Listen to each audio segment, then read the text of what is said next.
Hello beautiful souls, welcome to my YouTube channel. मेरी soul family का हिस्सा बनने के लिए बहुत बहुत शुक्रिया। मैं आप सबकी सोल सिस्टर मीना सागर एक और टॉपिक के साथ आज फिर आपके सामने हूँ। आज के वीडियो में हम जानने वाले हैं कि क्या फीमेल पर्सन भी अपने पूर्वजों की आत्मा की शांति के लिए माफ़ी प्रार्थना कर सकती हैं। गाइस, मैंने कल ही एक वीडियो पोस्ट की थी जिसमें मैंने बताया था कि आप और आपके पूर्वज किस तरह एक दूसरे से कनेक्टेड रहते हैं और इस मजबूत कनेक्शन के बारे में आज तक आप लोगों को पता ही नहीं है। इवन आप सभी को उस एक माफ़ी प्रार्थना के बारे में भी बताया है जिसे अपनाकर आप किस तरह अपने आप को हील कर सकते हैं और किस तरह अपने पूर्वजों के सोल ग्रोथ में आ रही ब्लॉकेजेस को आप हटा सकते हैं। इन सब के बारे में डिटेल्ड इन्फॉर्मेशन के साथ साथ मैंने अपनी ही लाइफ का सच्चा अनुभव भी शेयर किया है।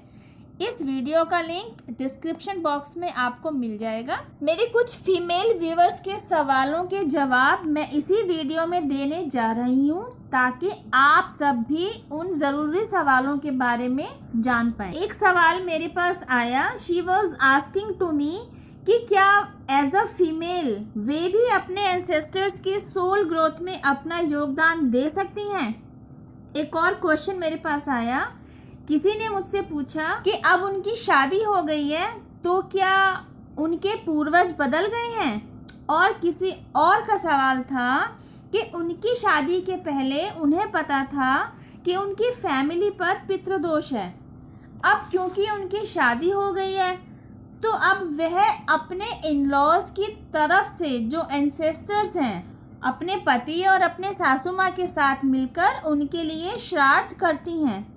तो क्या फिर भी मायके की तरफ से जो एंसेस्टर्स हैं उनके लिए माफ़ी प्रार्थना कर सकती हैं क्योंकि उनके पिताजी ने पितृदोष की कोई पूजा नहीं करवाई थी और अब वे लोग इस दुनिया में नहीं हैं।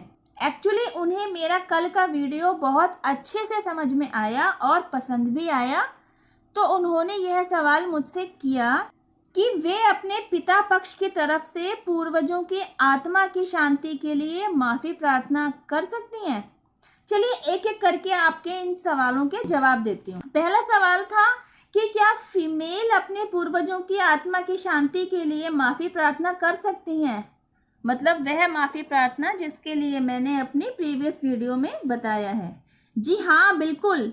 यह माफ़ी प्रार्थना जेंडर स्पेसिफिक नहीं है, इसे कोई भी अपना सकता है क्योंकि यह एक प्रार्थना है।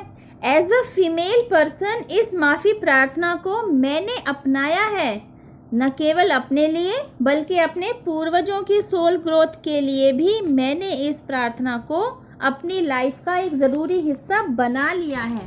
इसकी सफलता का सच्चा अनुभव ही मैंने अपनी प्रीवियस वीडियो में आप सभी के साथ शेयर किया है। चलिए अब बात करते हैं दूसरे सवाल की कि क्या शादी के बाद जैसे सरनेम बदलता है वैसे ही पूर्वज भी बदल जाते हैं। नहीं, ऐसा नहीं है। अगर आपने वीडियो ध्यान से देखा और सुना हो तो आपको पता चलेगा कि इस माफ़ी प्रार्थना में किसी का नाम नहीं लिया गया है। जब आप पूर्वज कहकर संबोधित करते हैं तो आपके पिता पक्ष और आपके पति पक्ष दोनों की तरफ के एंसेस्टर्स तक आपकी माफ़ी प्रार्थना पहुंचती ही है। जितनी शिद्दत और जितनी तन्मयता के साथ आप माफ़ी मांग रहे होते हैं उतनी ही जल्दी न केवल वे हील होते हैं बल्कि उनकी सोल ग्रोथ के ब्लॉकेजेस भी हट जाते। अब क्योंकि यह शुभ काम आप कर रही हैं तो इसका शुभ फल भी आपको ही मिलता है, आपको ही मिलेगा क्योंकि यह एक डिवाइन वर्क है। तो जब आप डिवाइन वर्क में हाथ बटाएंगी तो डिवाइन यूनिवर्स, स्पिरिट गाइड्स और आपके एंसेस्टर्स, एंजल्स न केवल खुद आकर आपको प्रोटेक्ट करेंगे बल्कि आपकी लाइफ में किसी हर्डल को आने नहीं देंगे और जो हर्डल्स आपकी नासमझी से पहले से ही क्रिएट हो रखे हैं उनसे बाहर आने का आपको रास्ता भी दे देंगे। जब इस माफ़ी प्रार्थना को अपनी लाइफ का हिस्सा बना लेंगी ना तो जिस तरह मुझे अपनों के जरिए मैसेज दिए गए कि मेरी माफ़ी प्रार्थना उन तक पहुंच रही है, तो आपको भी कोई ना कोई साइन ज़रूर दे दिया जाएगा कि आपकी माफ़ी प्रार्थना आपके एंसेस्टर्स तक पहुंच रही है। आपका एक सवाल हो सकता है जो मैं आपके बिना पूछे ही बता देती हूँ, और वो ये कि पितृदोष के निवारण के लिए तो पूजा कराई जाती है, तो क्या पूजा की ज़रूरत नहीं है अब? तो मैं आपको क्लियर कर देती हूँ कि पितृदोष की पूजा करवाना चाहते हैं तो ज़रूर करवाएं। माफ़ी प्रार्थना किसी भी पूजा या पितृदोष निवारण पूजा का अल्टीमेट सॉल्यूशन नहीं है, कोई दूसरा ऑप्शन नहीं है, बल्कि आपके एंसेस्टर्स की हीलिंग का एक सच्चा, श्रद्धा से भरा हुआ और बिना पैसा खर्च किया हुआ एक डिवाइन पाथ है, जो ना केवल आपके एंसेस्टर्स की हीलिंग करता है, आपकी ब्लड लाइन में आए हुए ब्लॉकेजेस को भी हटाता है, बल्कि आप इसे अपने लिए भी अपना सकते हैं और आप अपनी हीलिंग की तरफ भी जा सकते हैं। आई होप गाइज आज के वीडियो का मैसेज भी आपको अच्छे से समझ में आया होगा। फिर भी अगर वीडियो से रिलेटेड आपके कोई क्वेश्चन हैं तो you can ask me on comment box. I will be very thankful to you.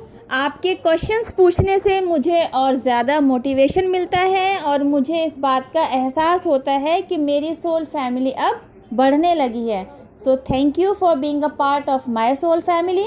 अब मैं आपसे मिलती हूँ एक ज़रूरी टॉपिक के साथ फिर से एक नए वीडियो में। टिल देन हैव पेशेंस, रब्बा खैर, जय माता दी, टेक केयर, बाय।